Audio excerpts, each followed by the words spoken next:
Okay. All right. What you think is up? 316. Corinthians 3:16. Okay.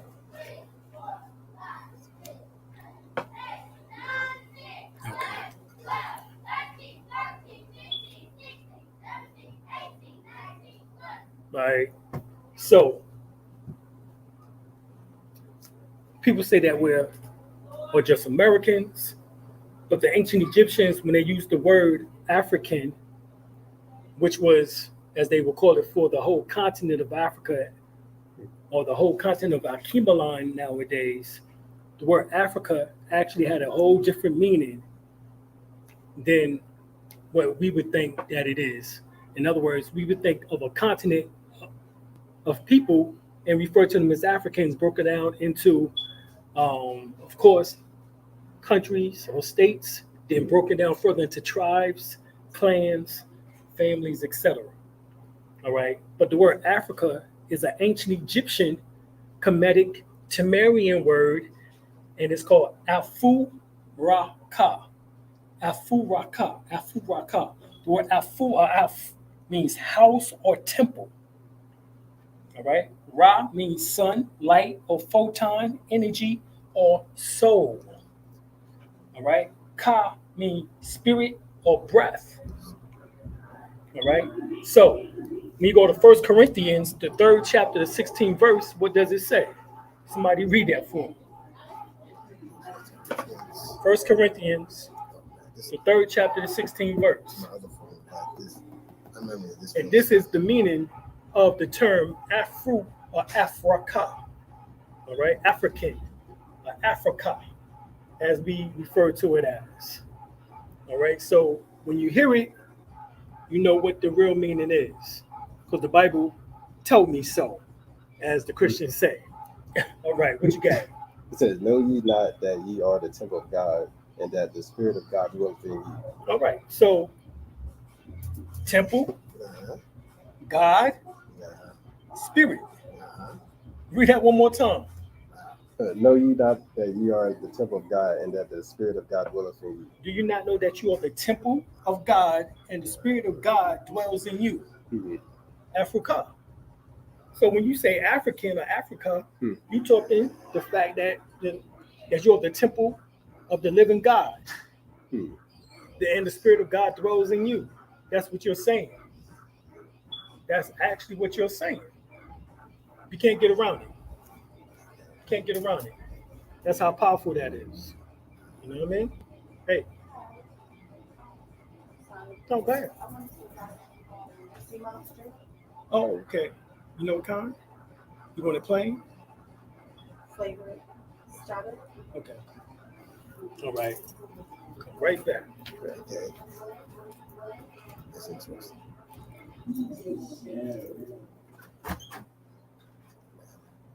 That makes sense. That's how they made a temple. Saying how our cells bring out the light, the photons and stuff. And as you were saying, and the breath. The breath That's what I was like on yesterday. I was like, the last time we was here, I was asking him. So that photonic self is just, that's cool. So you will come back as you, but just in a different form. But your photonic soul will still be intact. Like you'll still be you, but you'll be in a different form. So I thought energy was just energy. That just energy transforms. It never dies. It transforms. So I don't know. You, like I said, you might know the word today. I didn't think it went up good under you.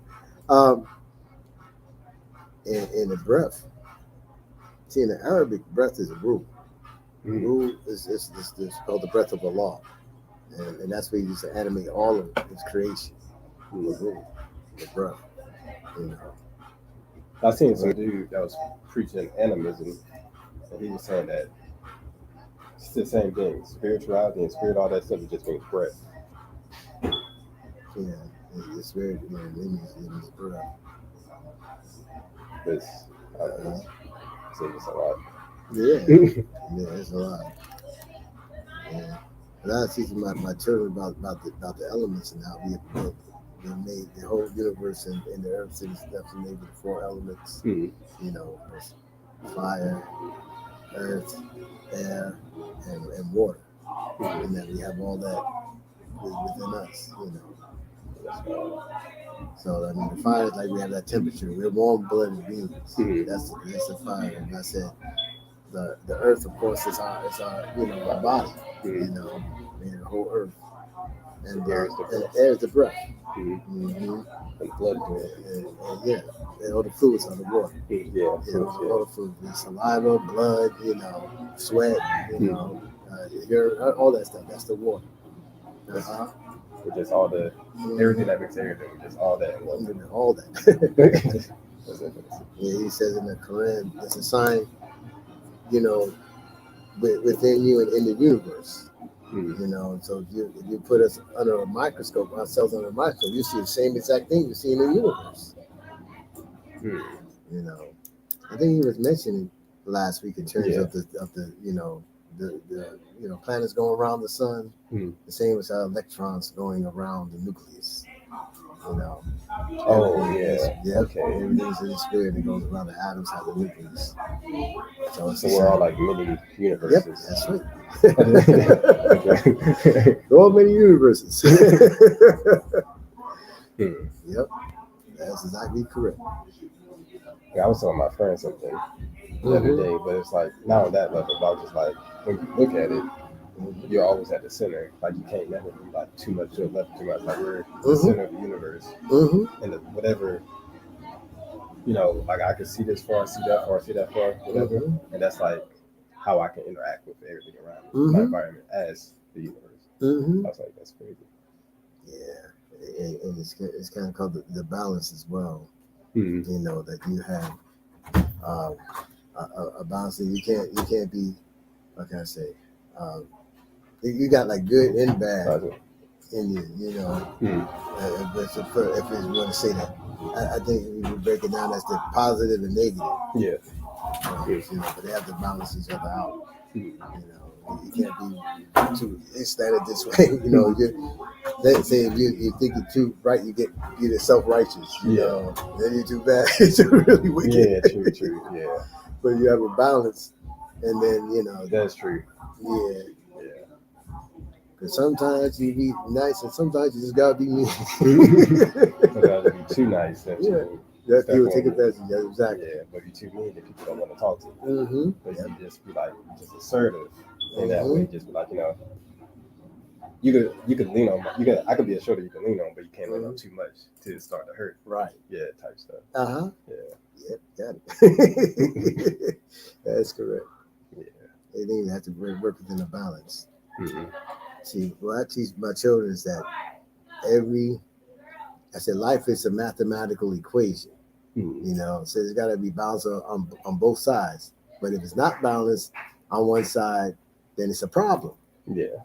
So I tell them that energy going to show somewhere.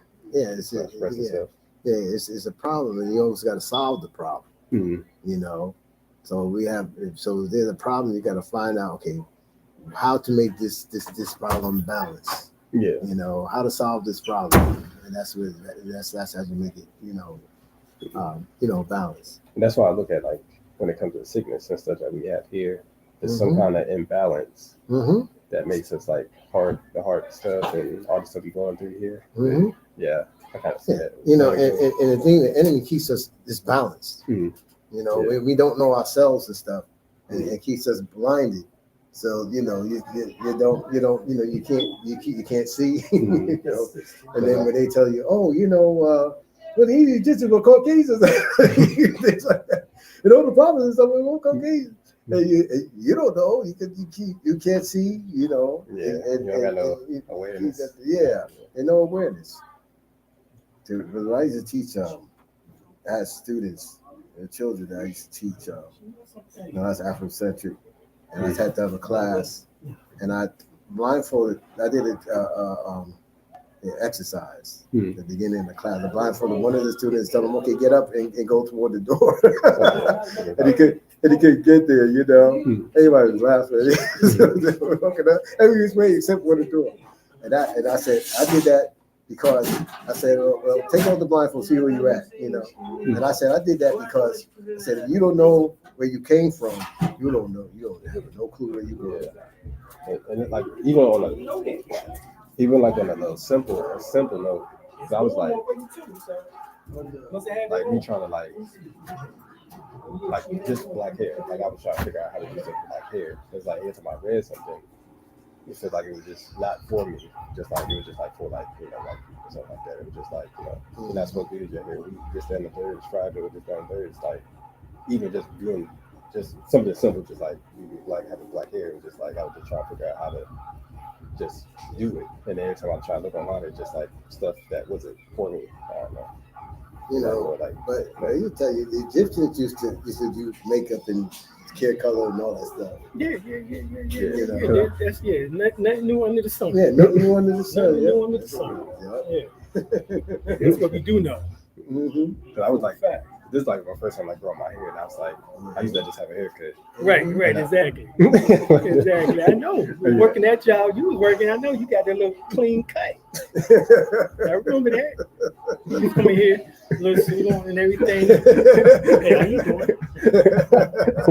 You know, hell yeah. That's in that world, right? Yeah. But that's what I was saying. Like when I was trying to find information just about this, it's like I was just kind of looking at this, I guess, what white people doing, how they do their haircut. And I was doing like that. I was like, this shit not working. Right. Like, just breaking off and stuff. I was like, but I see it now though. Like, looking at more stuff. Yeah. Okay. I feel like a whole bunch of people is like confused when it comes to that. Like a lot of our people too. Right. So they don't know. Yeah, because a lot of the chemicals that they had to put in the hair is damaging to our. Yeah, that's what like every time I look at something like this chemical, I'm just like that's not. I don't know. Can't be right. He probably got some natural dye and stuff. You know, they have in Saudi they have what's called a henna. I try to make my red and stuff. You know, yeah. He was following Prophet Muhammad. It is said in the hadith that he had a beard red. I'm like, okay, he had to be up there in Philly. So them jokers up in Philly, boy, be dying there joint red now. I ain't lying to you. I seen a dude on YouTube doing that. Like he was like trying to stress like working out and stuff like that. Yeah, he got all that red. All that red. Yeah. And the Jamaican dude too. Well, I don't know if he was Jamaican, but I seen that. Right. Right. So, as we see, 1 Corinthians 3:16 correlates specifically to the term Afuraka or Africa. So this is actually the origin of the term Africa. It means, once again, that your body is the house or the temple of God. God is your soul, which is the spark of life within you, along with its most powerful essence, which is the breath of life, which is the spirit itself, which is called the spirit of God. So we are Africans based on this original concept. So this would be what is known as denotive. This is the denotive meaning, all right, of the term, which means its original meaning. Okay, so it's not talking about a continent. It's talking about the people ourselves, the original people who had the indwelling spirit of God, who was in the image and after the likeness of God in the flesh. Okay, that's what that meant.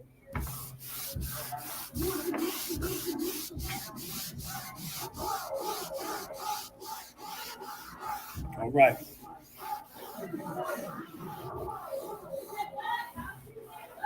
All right, so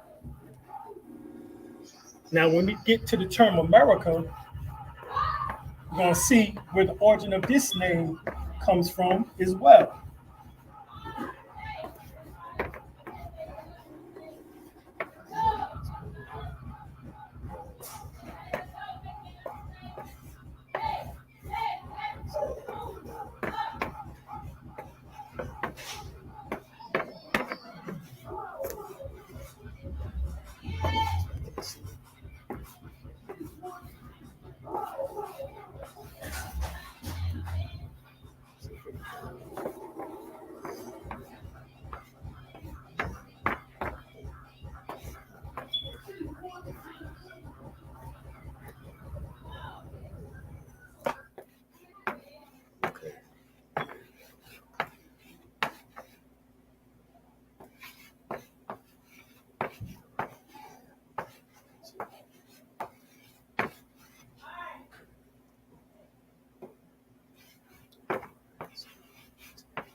All right. So America, Ameri, or Amaru, as it is also referred to as, or Amaru.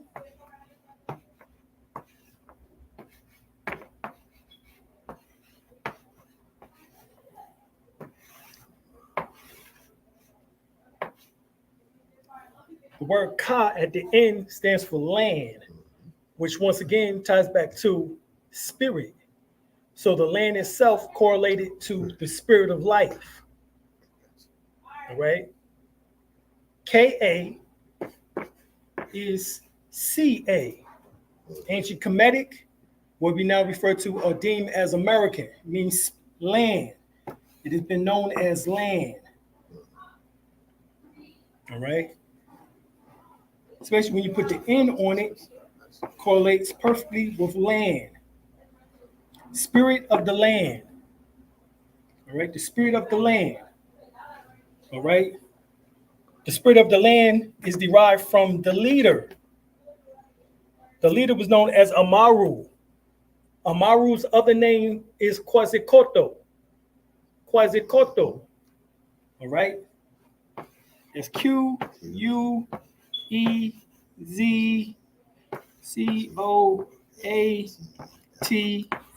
Quasicoto. All right. His other name is Amaru from out of Peru. His name is Amaru, as in the Inca leader. His name was Amaru. All right. Tupac name was Amaru. All right. His mother gave him that name, Amaru. All right. Which meant shining serpent.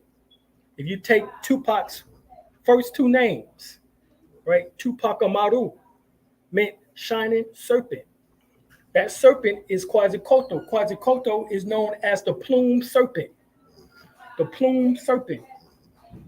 All right. The feathered plumed serpent. That's what his name is. There you go. All right. So that is Amaru. All right. So America is named after Quasicoatl. All right. Quasicoatl, if you ever look or study, Quasicoatl has the same narrative as Jesus. He was put on a cross. He was crucified. You had nails put in his hands and his feet. He was pierced in his liver, in his side. The exact same story as Jesus correlates to Quasicoatl. Quasicoatl other name is Gukumas, Verakasha, and Amaru. These was his names throughout the Americas, North, Central, and South America, and the adjoining islands. We were serpent worshipers.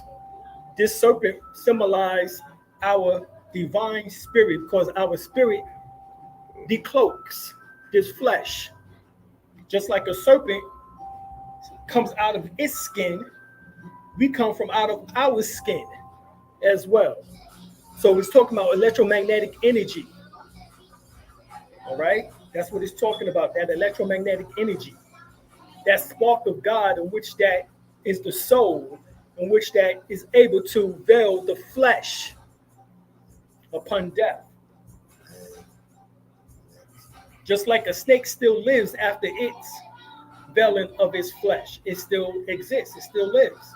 And being that it's in a shape of an S, or when you look on a computer screen and a person is still living, bing, bing, the side sign, right? That's the same as a snake symbol. Life. Life imitates art. Okay? So this symbolized the living leader, the spirit of the land, which is Quasicoatl, which is Amaru, which is Gukumas, which is Kukulkan, is his another name. Verakasha is his other name. This is all throughout from Peru into Mexico, throughout the Incas, the Mayans, the Aztecs, the Olmecs. They had all of these various names, the Toltecs, etc. Right? We now use that name as Amaral, which is from the Arabic word Amir. The word Amir is the same as Amir. The word Amir in Arabic means prince. It ain't talking about just when doves cry. No. All right?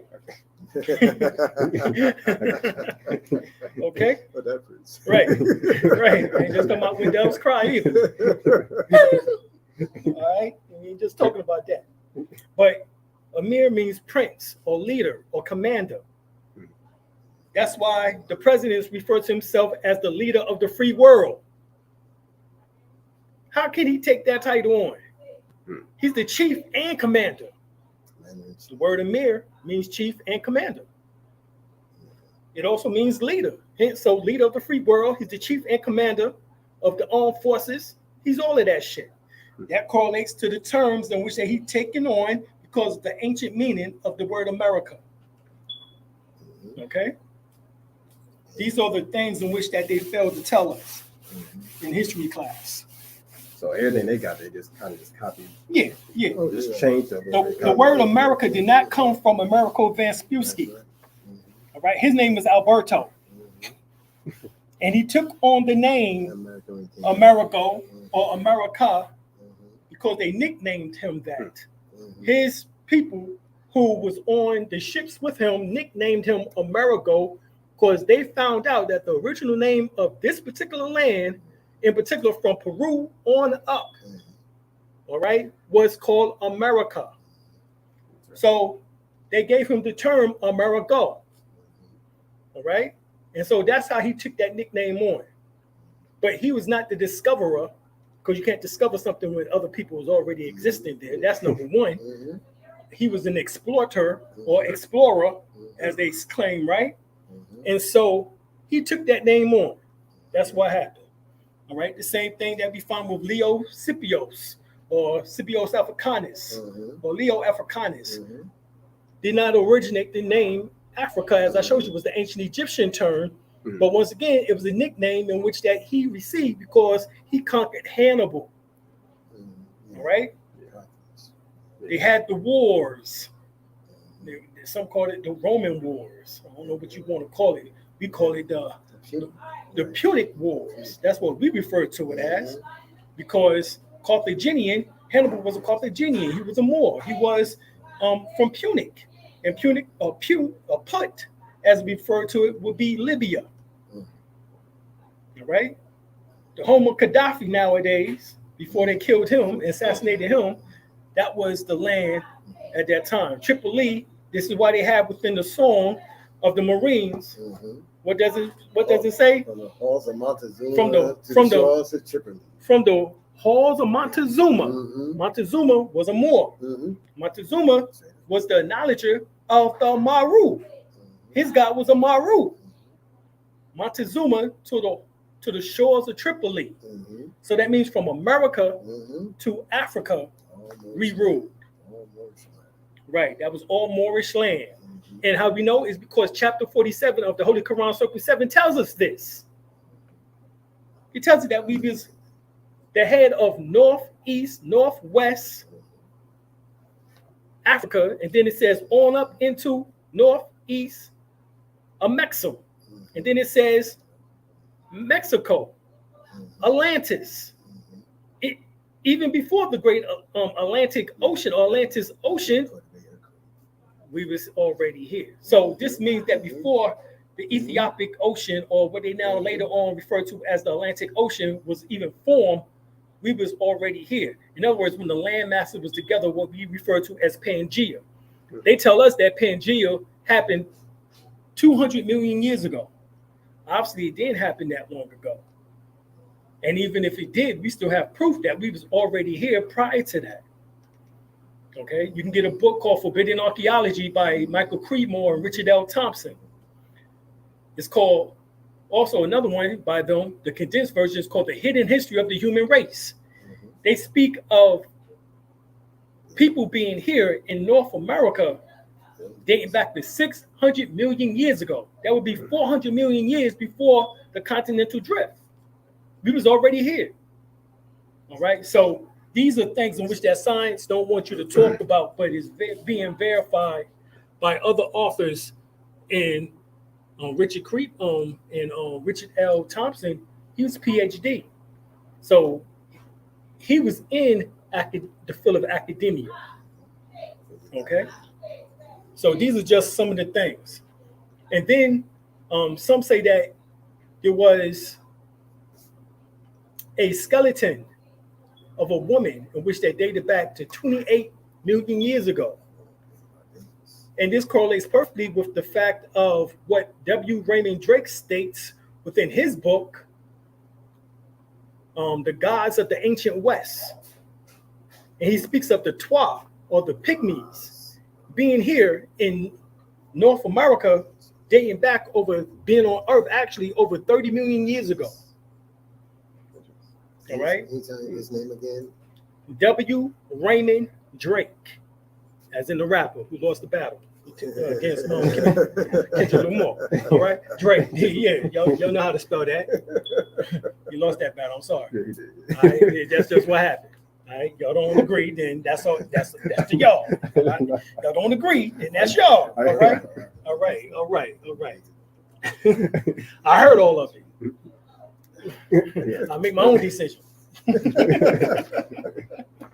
don't know how people say that he.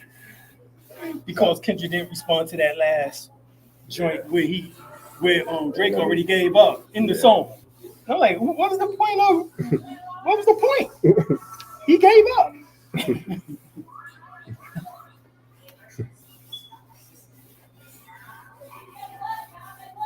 And then all the shit that Kendrick Lamar said started coming true.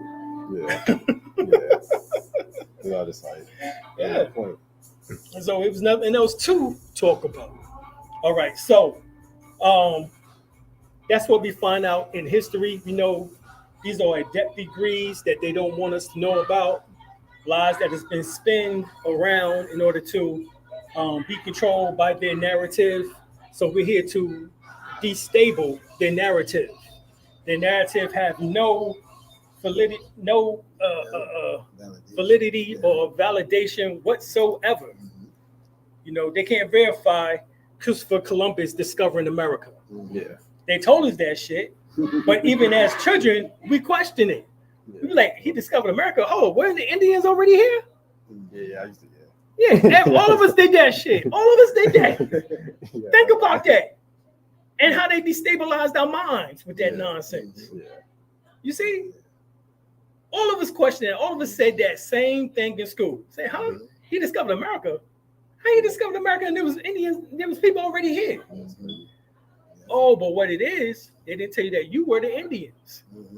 They had us thinking that the Mongoloids were the Indians. Did like Pocahontas? Huh? Like Pocahontas and that stuff? Yeah, those Moors. Yeah, Right, those was the original people. Yeah, Those was us. That was our descendants, our relatives. Okay, so they don't want us to know that up to 98% of our ancestry was right here in the Americas. This is why Africans specifically tell us that you're not African. So But they're not saying that we're not African, like we don't have their genetics or like, but they talking about the fact that we've been here so damn long. Yeah. You know, that y'all are another people. All y'all know is this land. Y'all don't know Africa unless we study African science or African studies. Yeah. Or, you see what I mean? Or African history. You see, you know, and know about their tribes and things. And they, you know, and they're happy when you do know that information. And that's good information to know because you want to unify the brown skin, dark skinned people, melanated people of the planet. You don't want to separate yourself. You know what I'm saying? So I got a problem with so-called Indians, black Indians, all right, who's saying that they're just Indian, they're just American, and they don't have no tie or connection with Africa. When I keep seeing impact after impact after impact of Africans and Americans cohabitating and connecting and doing import and export trade amongst themselves before the European was even on the planet. Yeah. There's a book called Susu Economics, and this book called Susu Susu Economics, and it's written by Paul Barton, Barton, Paul Barton. In that book, he specifically tells us, all right, that Africans and Americans, who we now call ourselves the other Americans, misnomer Indians, all right, I don't even like to use that term because that's a federalized term, but he specifically says that we was doing trade, import, and export with each other for over 100,000 years. Now that would be 94,000 years before the European even came on the planet Earth. So okay, we was doing import and export. All right, just to go back on that, so we can just call ourselves Indians more. That would be no, only because it's federalized. Okay, we are American Moors or Moorish Americans, but we like American Moors because ish means that it's related to. Yeah, I'm not just related by way of genetics, but I am it because of genetics. So I just say American Moor. Okay. All right. That's better. So America is the homeland, the continent, whether it's North, Central, South, or the adjoining islands, which are called Americana, which they refer to as Caribbeans or the Caribbean. All right. But we was here. Yeah. Okay. You know? Yeah, we was here. So that term would be better if you just say American Moors. And in particular, Amaru. Washita, which is our tribal connection, all right? Amaru would be short for Amaru, which is what we said is the first part of America. So when it came to like the Trail of Tears by the Trail of Tears, so they was killing our ancestors, right? Right. 100,000 Indians was pushed from out of North Carolina, South Carolina, and Georgia, and made to walk all the way to Oklahoma. That's crazy. They tell you in that report that there was more than 10,000 of us who was on the Trails of Tears, and we were the ones who later on opened what is known as Black Wall Street. The same people, all right? That was us, our ancestry, all right? That's what they don't want you to know, that your ancestors did Black Wall Street, and they was known as the Cherokee, the Choctaw, the Creek, which is the Muskogee, the Chickasaw.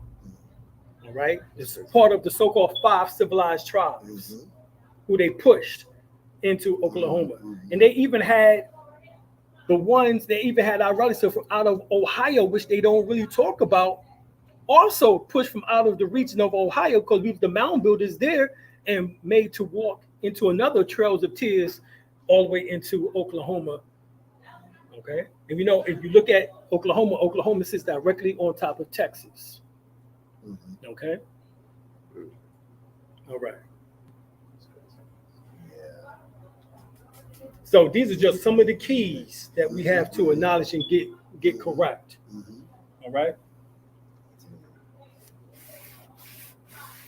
So these are the better names that we can use.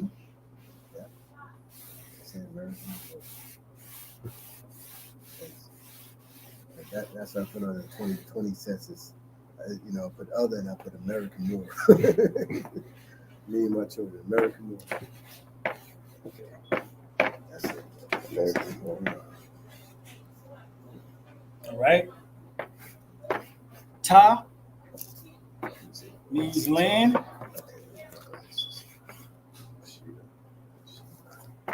She means Olmecs, because that was the names of the Olmecs or Olmeca.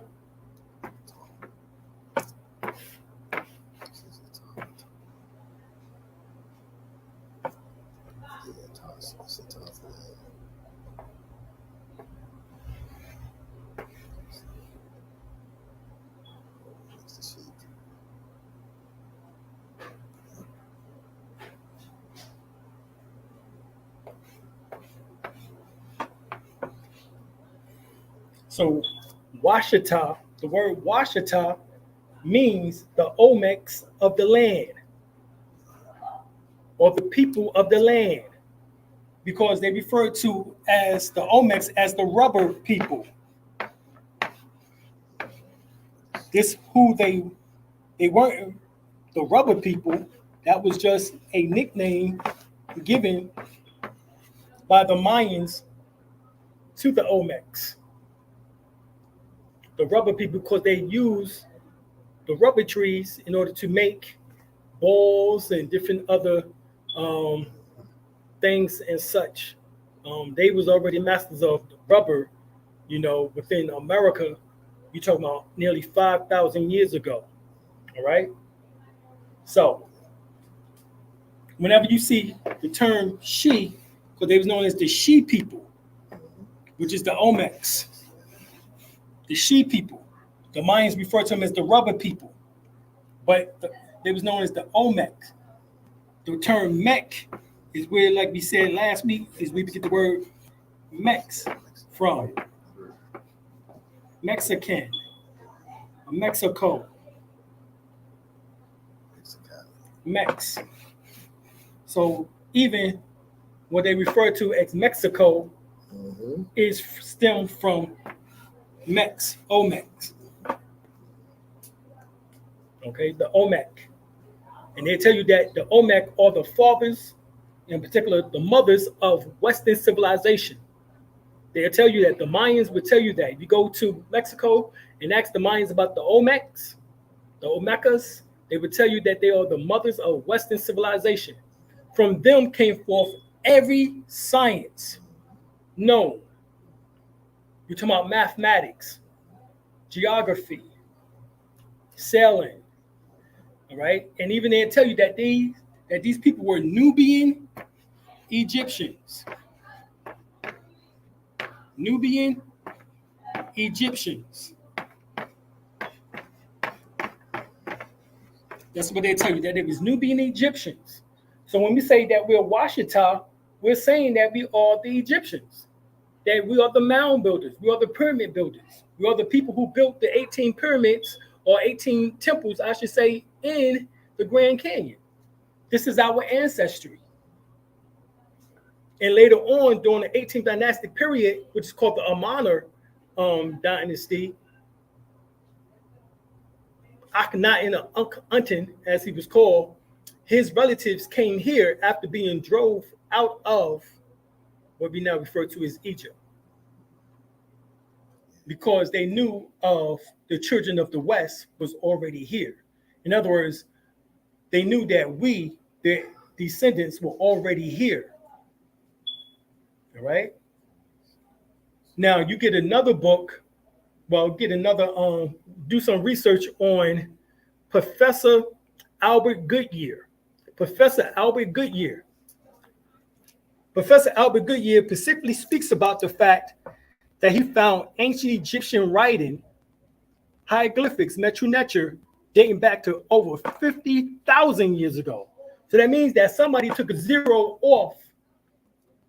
All right? That means somebody took a zero off, because they claim that the Mayan calendar is only 5,000 years old, which is not the Mayan calendar, it's the Olmec calendar. And they start with the date 3113. 31,000. And of course, if you add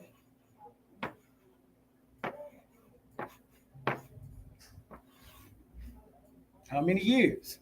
That's 7, 3, 1, 5. That's 5,137 years. So you add 2024 from 3113, that gives us 5,137 years. This is how old the so-called Olmec Mayan calendar is. But what they're not telling us is that they took a zero off. And it's really 50,000 years. How we know is because South Carolina professor Albert Goodyear says that his information dates back to a Negroid race that dwelt in Savannah, Georgia, in which that dated back, who had Egyptian writing. 51 4,700 years ago. Egyptian writing, they told us that the Egyptian writing is less than 4,000 years old. So how the hell did they have Egyptian or hieroglyphic writing dating back to over 50,000 years old? Somebody's lying. And we know who it is. We know who it is. His constituents, his colleagues. He found the truth and put the information out. And I'm pretty sure he was told, just like Virginia Stein, McIntyre, to take a zero or so off. So it would correlate to their 6,000 year period. Everything has to be within that 6,000 years, or it's not part of academia. This is what they do. Like the white people. Right. That's when they Because right, for they can add themselves always in the mix. Yeah. Okay. Anything outside of 6,000 years is beyond them. Yeah, they call it prehistory. Right, it's prehistory. They can't correlate. The only 6,000 year period is that's all they can correlate to. That's it. All right, that's it. They can't do nothing else. All right. So when you say Washita, you're talking about us as the descendants of the Olmecs. Who are the descendants of the Olmecs? Well, you go and do your research, and these are some of the tribes in which that are the descendants of the Olmecs. Because once again,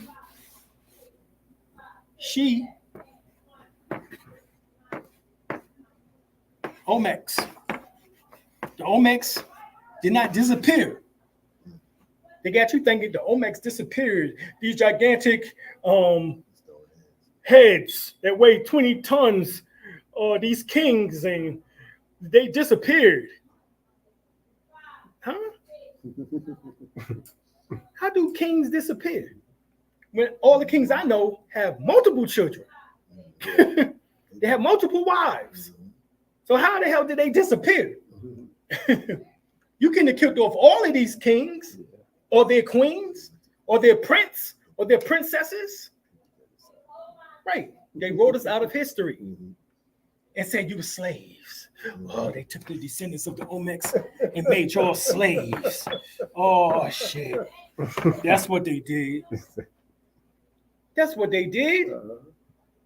They took the descendants of the Olmecs, and this is why the Empress tells you in the Return of the Ancient Ones in her book that we was Washita, the descendants, direct descendants of the Olmecs, who they made into slaves. She tells you right in the book. That's deep. That means they didn't go and get us just from Africa. Only about 15% of our ancestry came from Africa. The other 85% was already here, dating back to over 50,000 years ago. In fact, as I told you in the book written by Paul Barton, Socioeconomics, he says that we were already doing import and export with our African cousins over 100,000 years ago. Yeah. So if Albert Goodyear, South Carolina professor, found that we was already here over 51,700 years ago, then that would correlate to a time that we must have already been here and doing import and export, because he said you find Egyptian writing. Now, if I'm not mistaken, y'all say that Egypt is in Africa, in the northeastern portion of Africa. So how in the hell did you find hieroglyphics in Savannah, Georgia? You see what I'm saying? All right, that means the Egyptians was already doing world tours. They was already doing world tours. All right. So yes, go ahead. But don't it mean that this preceded Egypt? Right. Yeah. This is original Egypt. Right. Egypt, North Egypt, or what they call Upper Egypt, and Lower Egypt, which is South America. These are the Egypts. All right. And then the Sphinx is looking at the horizon, at two horizons. All right. That's why he's called Heru Haket. All right. Heru Haket. And he's the Lord of the two horizons. That means the horizon in the east, and also as it sets in the west. All right. We're in the west. So that means that they knew of our people, their people already being here thousands and hundreds of thousands of years ago. Okay? This is what they found out. So they've been lying to us the whole time. And the only thing they did was take the Washita, who the Olmecs, and made them slaves. And this is not all of us were slaves, but this means that some of us had slave ancestry because some of our people were made slaves. But not all of us. Some of us were still free Moors. Okay? So, yeah. Can you explain the word slaves? Right. The word slave actually would be POWs, as we refer to it as, prisoners of war. But the word slave itself is deemed from Slav, which is Slovakia. That's the white folks. Right. Because we cannot be slaves. Right. It's from Yugoslavia. Yugos. You're the Yugos. Nah. Yeah, right. You're not the Slavs. All right. But you are the POWs. All right. Prisoners of war. And you're still prisoners of war today. This is why the prisoners of war actually is not just war, it's ward. That's what the word war comes from. You're a ward. So whenever we say that you are, anytime that you identify with Negro, Black, and colored, you are a ward to the state. In other words, you are still POWs. This is war, motherfucker. This is war. And you are a ward, and that's what happens. So like ward means conquered people. You got it. Ward would mean conquered people because you was in war, and now you have to have a warden, right? When a Negro go to jail, what do he have? He has a warden, a ward. When you born, you're placed in what? A ward. Hospital ward. Hospital ward. You get it? Hospital. We're gonna be hospitable to you. We're being hospitable to you. But you are a ward. We'll be hospitable. We'll feed your ass, change your shitty ass diapers, make sure if you vomit, we clean that mess up. We'll be hospitable. As long as you're a ward. You get it? As long as you're a ward.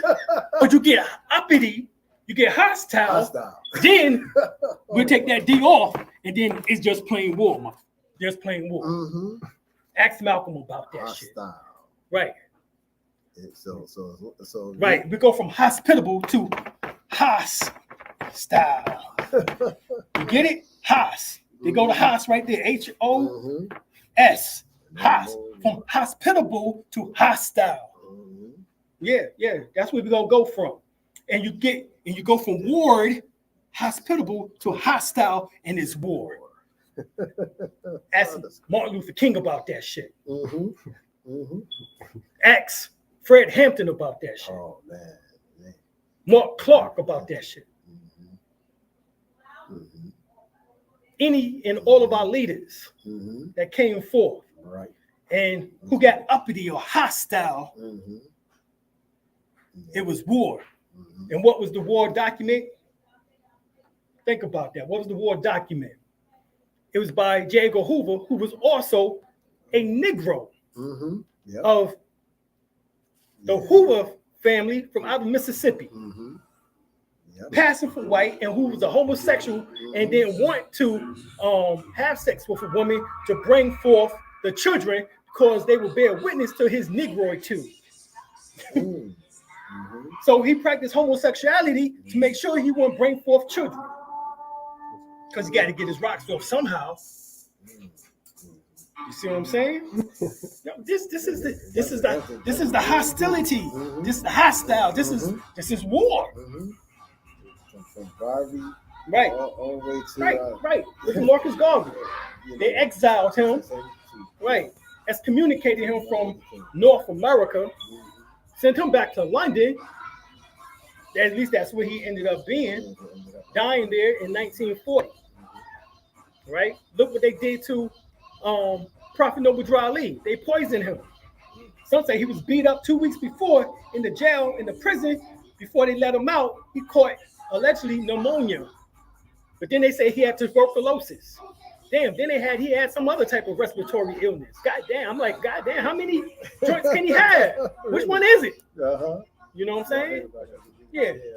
Payne, who was his physician, put all that mess on the damn death certificate and then put black, Negro. Yeah. He put Negro on the joint. That he was a Negro. They didn't even say he was a Moor, and he was a Negro. Yeah, they changed it just for the last few years, right? Right. So this is the nonsense that they've been doing. Mm-hmm. All right, Yeah. denationalizing you the whole time. This is how you know these are infiltrators. All right. Some say Masonic infiltrators, but they was infiltrators. Yeah, Right? Yeah, because they know in the Masonic temples, they know. Right. Yeah, talk about the Egyptian head with the sword. Mm-hmm. Did you give up the secret that really actual Egyptians cut your head off? They get hostile. Right. Yeah. Yeah, they never figured that we would learn all this information. If they did, they would have been ready for us. But they wasn't expecting per se for it. Even though it was prophesied a prophet that in the year 2000, the Moors were coming to their own. But that's exactly what happened. By 2000, the Moors started waking up. We started waking up, started getting this information. Even though it happened with me back in 89. But by the time 2000 came, 11 years later, it was like, wow. Right? It was flourishing. It's the internet was a big. Right. The internet, right. In 98. In 98, the internet became much bigger. You was able to print information off like crazy. There was no like you just had to print 50 sheets. Yeah. No, we was going crazy in the universities and in college campuses, getting that information off the library internet services. We was going crazy with it. All right. So that's what was going on. Now that we know that Washita, are the Olmec's descendants, and we are the Olmec's descendants. Now, what comes else into play is the fact that the word Washita also means several things. The word Washita is also from Wajeta. The word Washita is from the word Wajeta. All right. Wajeta is the serpent. Oh, that's why it's a serpent now. Right. Gotcha. Question. The symbol of the Wajeta, serpent. Yes. So, how would I know if I was from the ship that came over here or from this America? All right, let's think about it. You're talking about 15% of your ancestry came from Africa, but the other 85% was already here. True, yeah. If I took a cup of coffee and I put cream in the coffee, does that change it from being coffee? Thanks. It's still called what? Yeah, it's still coming. Okay, all right. So that's the key. I got you. That's the key. All right. So Washita is from the Egyptian word Wajeta, which is an eye and the serpent. This is Kundalini. Let's get this correct. Kundalini. All right, Kundalini. Let's see if we can do this a little bit better here.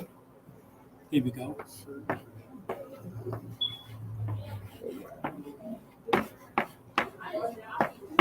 Right, Kundalini, and this is the pineal, or what is called the third eye, which actually we refer to it as the first eye.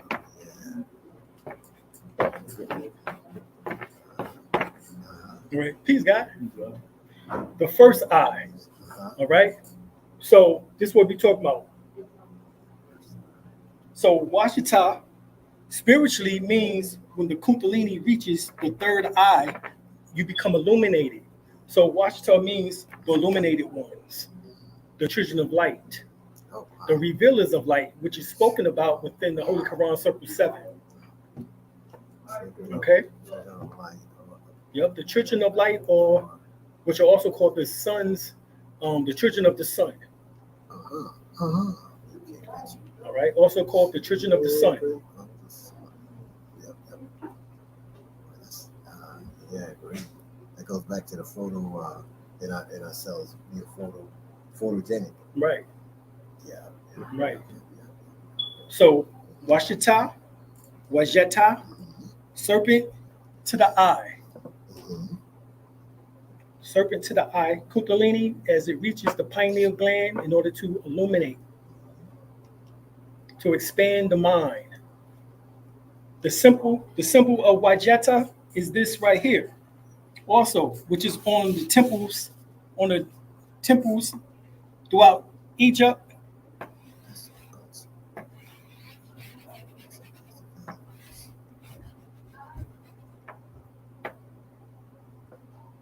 The top of the caduceus, or what is known as the uraeus. That's the top, which symbolizes the left and right hemisphere of the brain, the awakening and usage of the right hemisphere and the left hemisphere of the brain. The left hemisphere of the brain symbolizes what we refer to as analytic. All right. The right hemisphere of the brain symbolizes holistic. Analytic and holistic. So when this Kundalini reaches the third eye, it expands into this symbol here.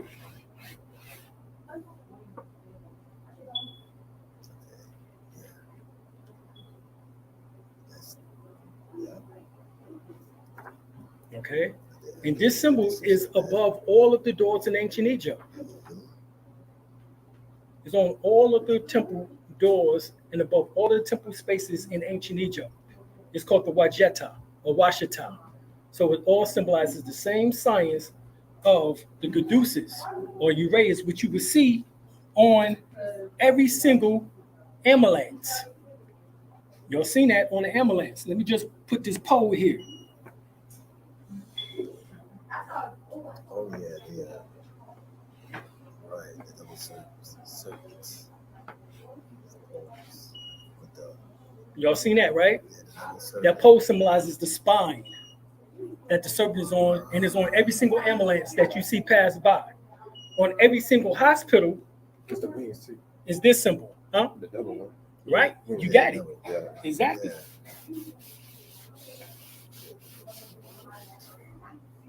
And y'all seen this before. The pole, and then the serpent.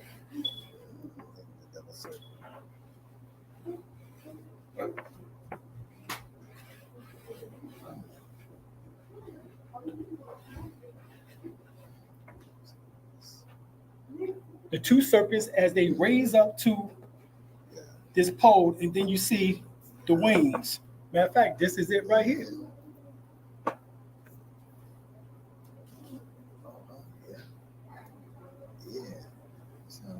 This is the medical symbol. This is the medical symbol that's on all of the hospital doors. Okay? That's the medical symbol. I was going to do that. Yeah. Uh-huh. So I was trying to find something like that too, like a piece. Uh-huh. Yeah, I was looking for one. Yeah. Oh, we got them in here somewhere. Yeah. Because that's where I got it from. I got mine from in here somewhere. Mm-hmm. So this symbol is called caduceus or uraeus. Caduceus is the Greek name. Uraeus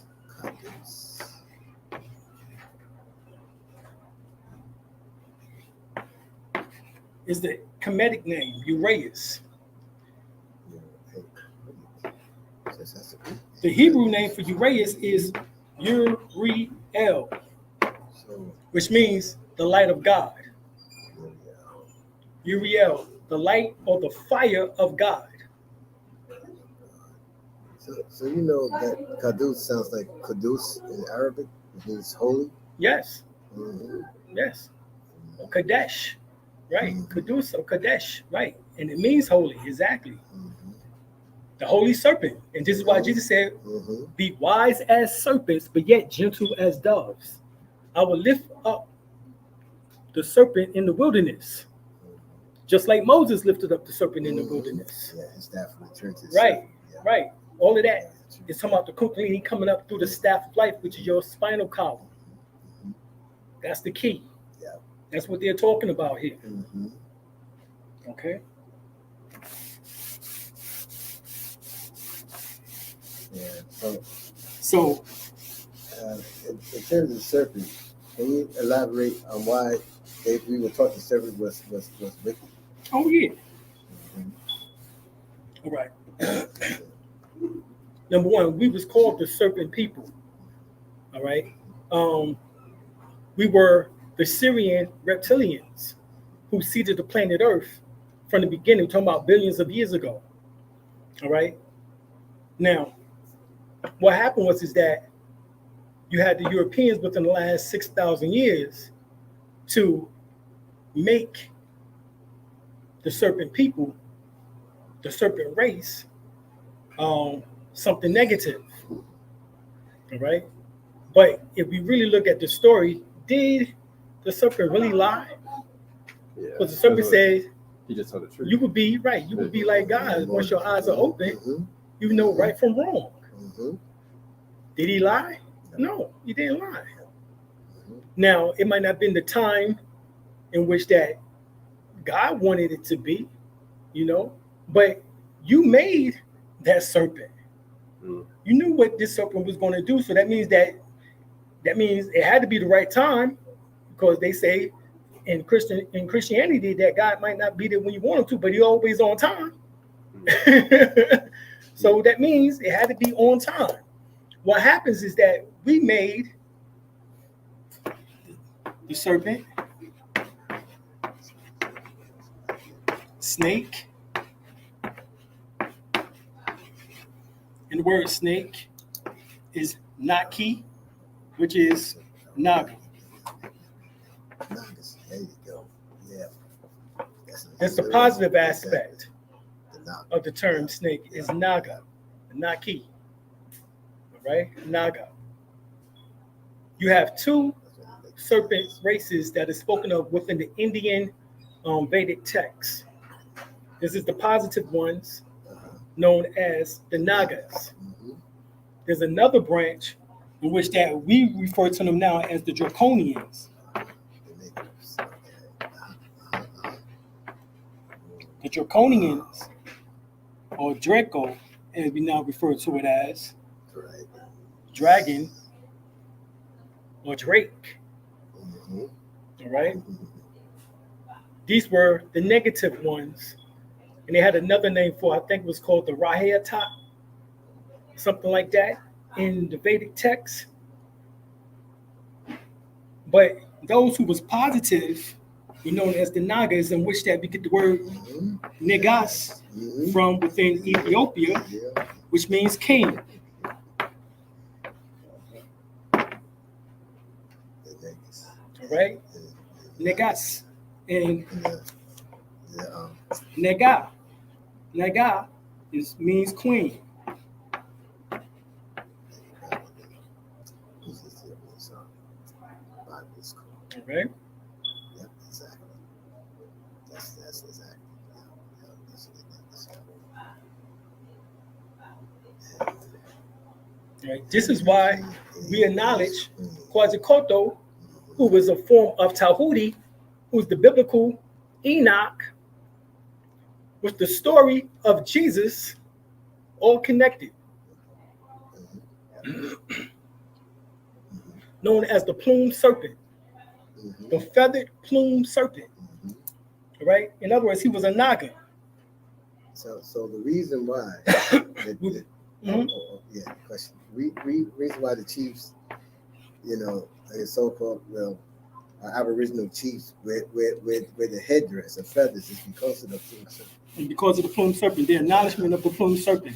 Mm-hmm. This is why we wear the feathers, to acknowledge the plumed serpent, Quetzalcoatl, known as Amaru, Mm-hmm. known as Tahuti, known as Gukumas, known as Quetzalcoatl, Kukulkan, Verakasha, all of these names.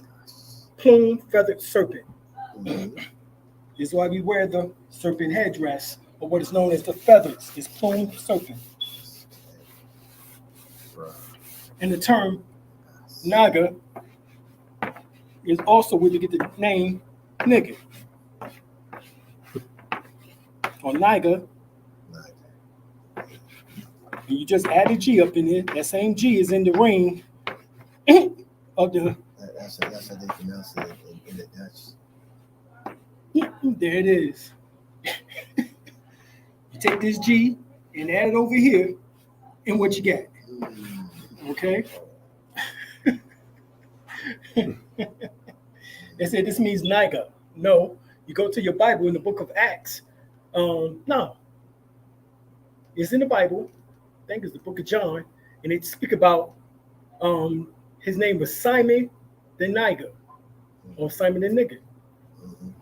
It's right in the book. Matter of fact, put in Simon the Nigger, but spell it this way: Niger. Simon the Nigger in the Bible.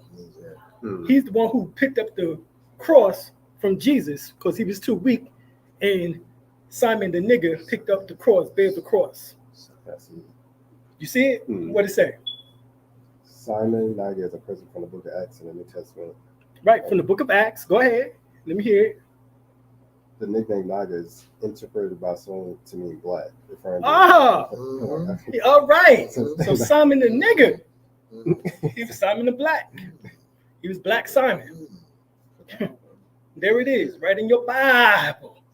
You want to go buy the Bible? Well, go buy the Bible. Go buy it. Don't be there going, They put all the hints in right. there, and if you don't know. Right. E40 says, sprinkle me, man. Sprinkle me, man. You know what I'm saying? Exactly. Sprinkle me, man. That's what's going on. They sprinkle. They give you sprinkles. But see, I done took the sprinkles and made it a whole damn ice cream. Now we got the sprinkles on top. Since we got the whole ice cream with the cone. All right. You really focus on the sprinkles. You're just wow. You said what you say? Bible says that the pen is mightier than the sword. That you was talking about that for the first time. The pen is mightier than the sword. Yeah, the pen is mightier than the sword. So it's now time to rectify all the confusing aspects of history. This is why we're giving you these ADEPT degrees today. Simple stuff, but you won't catch it unless you're really paying attention. So this comes with comprehension skills. So yes, my tribe is the Washita.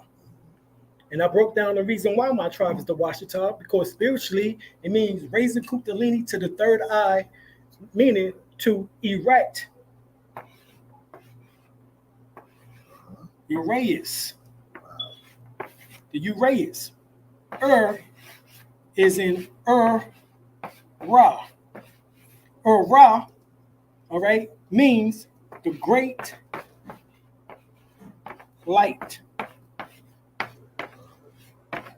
The great light. So the Uraeus means the resurrection of the Kundalini inside of you. That's the resurrection. That's the ascension within you. All right. Every 28 days, there's a seed that is planted inside of your, what is known as your solar plexus. And it occurs during the time when the moon is in your sun sign.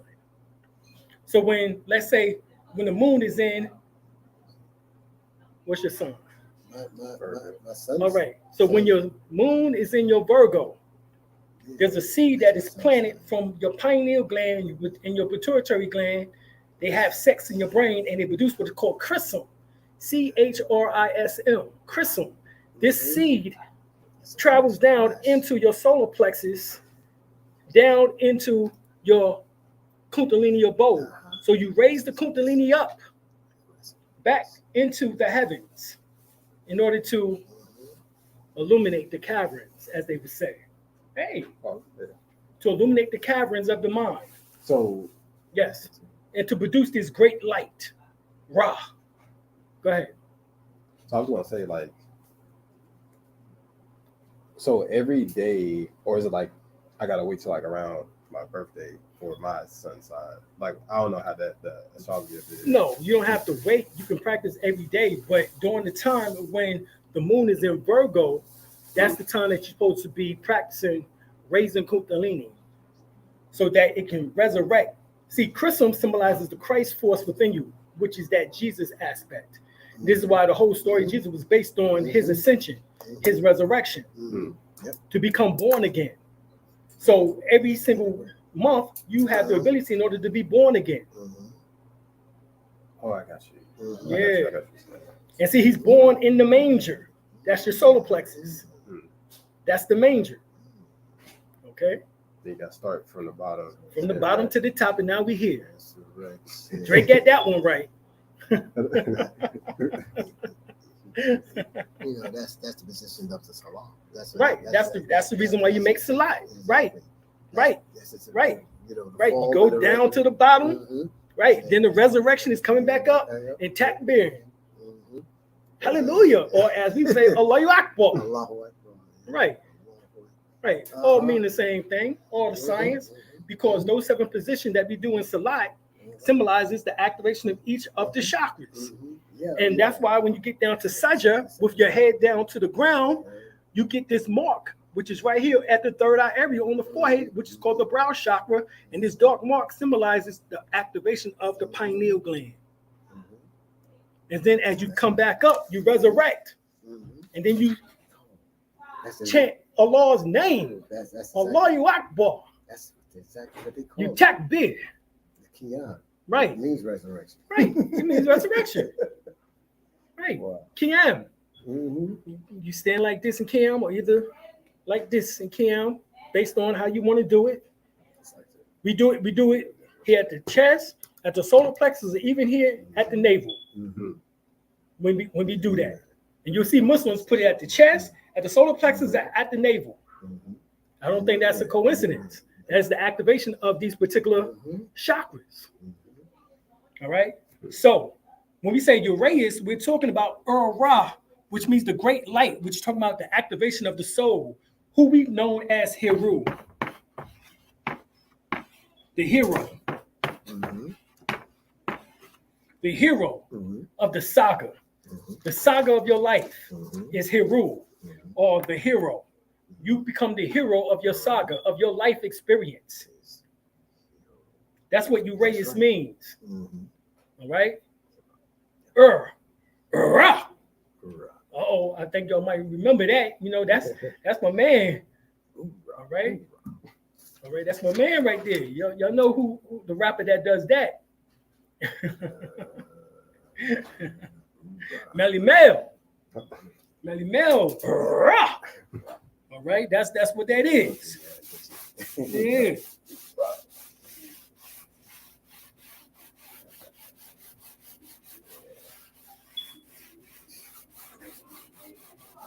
Hip hop, man. They was deep back in the day.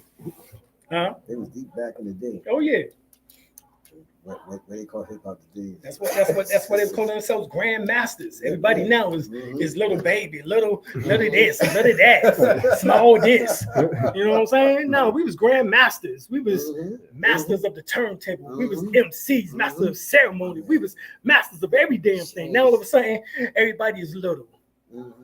Everybody is a baby. You know what I'm saying? They done got a goddamn inferiority complex and thinking that they're doing something by naming themselves something inferior. Man, that ain't how hip hop started. Hip hop was braggadocious. We was grand masters. We was damn supreme. We was damn. It changed the entire music industry. They had to change the laws. Yeah. You know what I'm saying? All right. So this is the science. All right. Let me see. If there's any questions concerning anything here? Yeah, Islam, brothers. Self, peace, God. Let me see what's going on. Kuleza, peace, God. Exactly, a damn shame. Exactly. Hey, I'll tell you what you told East, Brother Kabir. Oh, Brother Joff. Hey, I'll tell you what you told East. Brother Demiante. Hey, I'll tell you what you told East, God. No doubt. Right. Islam, love, truth, peace, freedom, and justice, Brother Jay. All right. Appreciate y'all coming on here. All right. So If y'all got any questions, hit me up in the questions. Isla Fahulan, brother. Nasu, Dimiente. Oh, brother Stray is on. Brother Stray, no doubt. Oh, peace, brother Raquel. All right. And what part, Demiante, you talking about damn shame? All of it? Peace, brother Courtney. All right. Any questions on anything? Any questions? Hoover. Yeah, what about Hoover? Yeah, it's been verified that he was from the Hoover family from out of Mississippi, who was mulattoes and black people, so-called black people, Moors. And he was passing for white. He was passing. Yeah. Yeah, there's a whole documentary on this information nowadays. You can pull it right up on YouTube. Yeah. So he had the greatest form of self-hatred. Not only being a homosexual, but also being a racist against his own people. Being prejudiced against his own people. Right? He had an inferiority complex. All right. So so this is why he had to spy on everybody to get information on them. Everyone in Hollywood, and he had information on all of them. Everybody from Fred Astaire to Dean Martin to the whole Rat Pack, as they called themselves back in them days, to Sammy Davis Jr. and all of them. He spied on everybody. It didn't matter who you were. He spied on you. All right. And at the same time, he destroyed all his lineage and documentation, in which that would tie him back to his family, to the Hoovers. But the Hoovers know who their children are, and they say, "Oh yeah, that nigga, he's one of us."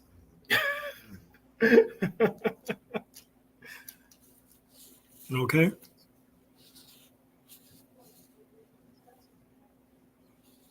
Oh, peace, Valerie.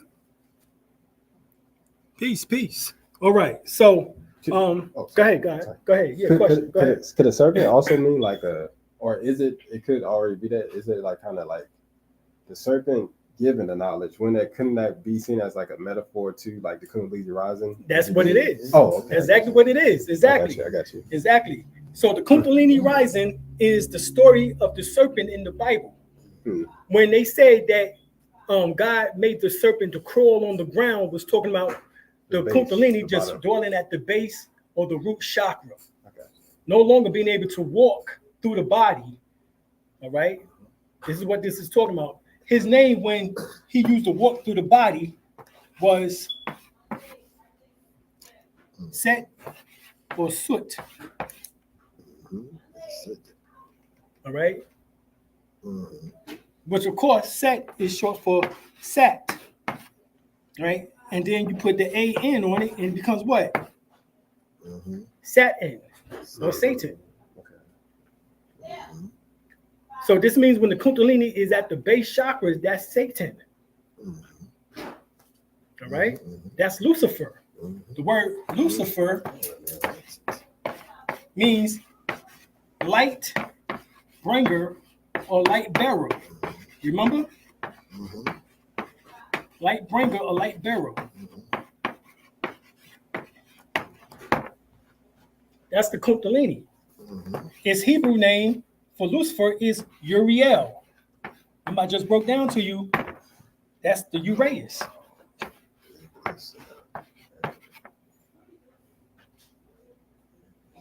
Hebrew, Egyptian, Greek. That's Lucifer, which is the light bringer, light bearer, which is who we refer to as the Kundalini.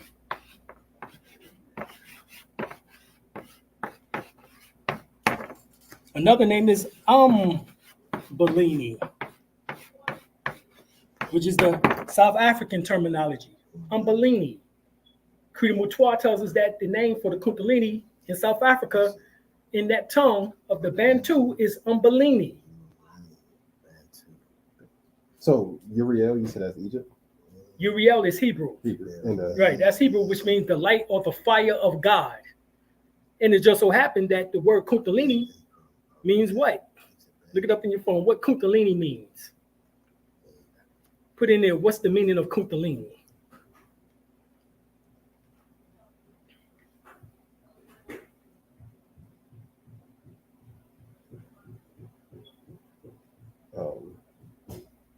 In which, because I got the first one I got is a coil, circular coil. But that's like the spiral coil. But that's like they say in yoga. Yeah, well, that's what a kunta means. Kunta means spiral or bowl or coil, a spiral coil. Serpent power. Well, hold it. Say it again. Serpent. It means serpent power. Yeah, I got. Kundalini means serpent power.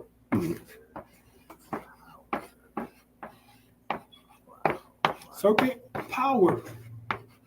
I think that's what we've been talking about, right? So the Kundalini means serpent power. So the Kundalini is at its base chakra would be the name Lucifer or Satan, because he got his ass sat down. You get it? Yeah, that's why we say sat. Got that ass sat down. All right? This is why his legs was cut asunder from him. In other words, the Kundalini was no longer able to just go through the body. In other words, you had to master certain components of the science of breath so the Kundalini can move freely through the body and give you the ability in order to have those 7 African powers, or those 7 Elohims, or the 7 eyes of Allah, or the 7 eyes of God, as is referred to in the book of Revelation. And also within the 101 of the instructions of for the children of the Moorish, or the Moorish children, which is called the 101s or the 102s. Go ahead. So that's why the whole idea of these people, why they're satanic, is because they keep the Kundalini at its base. Right. And everything is based on the 4 lower devils. That's like spiral. Hatred, greed, lust, envy. That makes sense. All right, or jealousy. So they keep it trapped within these 4 lower chakras, which is known as the 4 devils. This is why in the justice lesson within the Nation of Gods and Earth, and also within the 120 lessons, enrollment lessons of the Nation of Islam, they speak about what must Muhammad do. He must destroy the 4 devils. Those 4 devils symbolizes the 4 attributes: lust, greed, jealousy, and envy, or hatred. You must destroy that. Fear, because that's all of it. All of that stems from fear. All right. So that's the same thing in terms of taking the 4 heads of the devil. Taking the 4 heads of the beast, 4 heads of the devil. Exactly. Exactly. So you must destroy those lower attributes of yourself so that the Kundalini can be free to travel to the 3 higher chakras known as your Holy Trinity. The Word made flesh, that's your throat chakra. The light of Jesus, which is the light of God, which symbolizes the 3rd eye. And then the crown that has the 12 stars above it symbolizes your crown chakra. All right? That's why within Islam we say that Muhammad is the last seal of the prophets. There's 7 seals. And he's the last seal of the prophets, symbolizes the crown chakra. Jesus is the 6th seal of the prophet, symbolizes the abode of Gabriel. This is also of Michael. So Muhammad was equivalent to Michael, because it was Michael who took Muhammad up into the 7 heavens and dropped him off in order to be in the presence of Allah during the night of Miraj, which is the word Miraj itself means magic. On the night of magic, the night of illusion. All right. So this is what this all correlates to. So he raised himself through his 7 chakras and seeing God face to face. And that's how you must also see God face to face in the same way. He came on a horse or a creature called Baruch. The Baruch means lightning. That is Lucifer. Lightning. Remember, they say that Lucifer fell from the heavens as what? As a form of lightning. That's Lucifer. And it was Baruch, the same creature in which that took him up into the seven heavens. So that means that Lucifer was transformed into Christ. In other words, these are the brothers of the same entity, which is known as polarity. Let me show you what I'm talking about. I feel like that. But yeah. Yeah, yeah. All right, so. All right, left hemisphere of the brain. Let's come down, spinal column.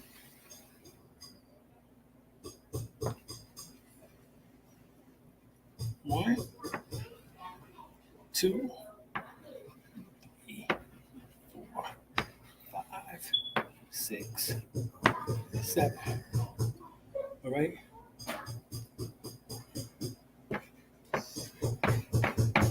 Left brain. Right brain.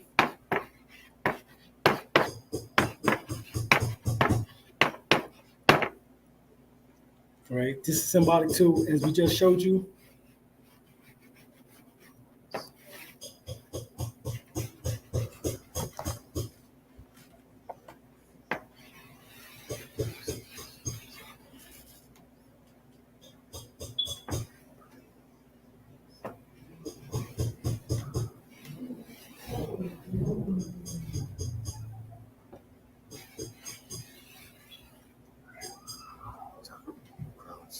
All right. You have the Eta and the Pingala.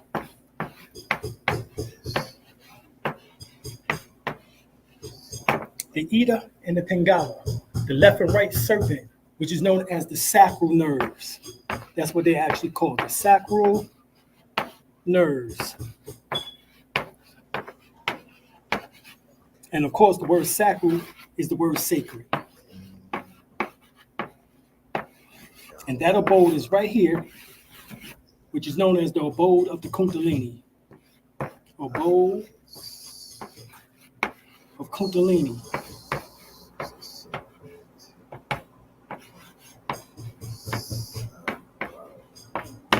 The abode of the Kundalini is right above the coccyx area in what is known as the sacral bone area. The sacral bone area. Okay? And as the Kundalini awakens, because it sleeps, it's wrapped 3.5 times coil at the base of the spine. It is sleep. So you have to do things in order to awaken in certain positions and postures. That's why it's important for to do Sajja, because that is a way as you falling down to the ground, going from Qiyam, going to Jalsa, going to Raku, to Jalsa, and then to Sajja. This is what happens. It helps to activate these particular chakras. All right. So as you are in fetus position, which is the same symbol as that of when you was in your womb of your mother, because that's how you was inside of your mother. All right. And then you had to, right, you might have been like this, at first in the fetus position, but then you have to turn upside down to come out head first. All right. That's the same thing. All right. And that's why they call that what? The head first means the cradle, the cradle cap, the crown of the head coming out. Y'all remember that part over there talking about? They're being crowned. Right. That's the two Qiblas. The two Qiblas. There you go. That's the two Qiblas. Right. Exactly. When you pointed up, it was pointing up towards Jerusalem. When you pointed down, it pointed towards Mecca. Point towards Mecca. Exactly. Exactly. And then Kaaba means the spiritual soul. The body is housed with the spiritual soul, which correlates once again with Africa. That's the first. Wow. Okay? So this is what this is all correlating to. All right? And see, the Eden Pingala terminates right here at the nose area. At the nose area. The left nose symbolizes the Ida. The right nose symbolizes the Pingala. If you want to live long, you have to make sure that your left nostril, you're breathing more out of your left nostril than you are out of your right nostril. or if you can get them to be just about balanced, that would be between the electromagnetic energies in your body, which is called prana or chi or ki energy. All right? Can you say that last part one more time? Yeah.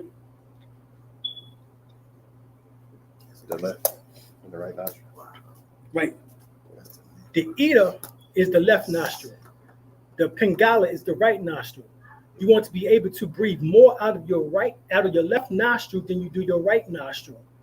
In order to create, the left nostril is more magnetic.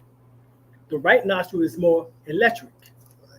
So you want to be more magnetic. That means you're able to attract more light, more energy into yourself. The right nostril symbolizes electric, means that you're putting out more energy than you need to. The left nostril means more magnetic, so you're bringing in more energy that you need to. You see what I'm saying? Mm-hmm. So you want to activate your left nostril, and a good technique is what is known as alternating nostril breath technique. Count for 4. Close your nostril for 16.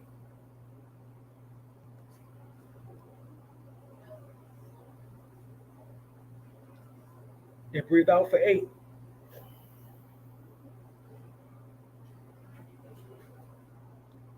Now breathe in 4. Close for 16.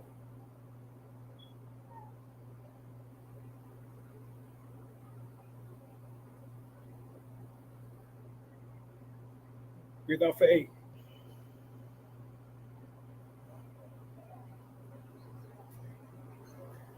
By mastering the alternate nostril breath technique, your left nostril will breathe more properly than your right one, and that's about where you want it at. You want them to be breathing about simultaneously, but maybe a little bit more on the left, because you want to be able to be more magnetic. So when you're trying to manifest things into existence, you want to make sure that your left nostril is activated before you put the thought in your mind in order to manifest what you want into existence. I just gave you the biggest clue of the law of attraction, which they don't never talk about in the so-called law of attraction. That is your breath. Your breath is the mechanism of life, and everything that you want in life is your breath. That's why they tell you that God breathed into the nostrils of man, made man what he breathed. God breathed his breath of life into the nostrils of man and made man a living soul. So this is how we get our image and our likeness after God, because of the breath of life that he breathed into our nostrils. So that means if you want to see God, you must master the science of what? Breath. Because that is what God breathed into us, was his breath of life. This is why he always speaks about the Spirit of God. He speaks about God, the Holy Ghost, the Holy Spirit. All of that is symbolic to the breath of life. Okay? Any other questions before I close out? Well, I guess what that observation in terms of the mihraj, because Muhammad had to go through the 7 heavens. Right, he had to go through the 7 heavens. So that's the same. That's the same, right, through the 7 chakras. Wow. Right. It was an internal travel. Internal travel. Definitely appreciate you. Oh yeah. All right. That's the science, y'all. Glad that y'all checked this out. Appreciate y'all coming in. The brothers who came today to check us out, appreciate y'all. Thank you. And we out, y'all. Peace.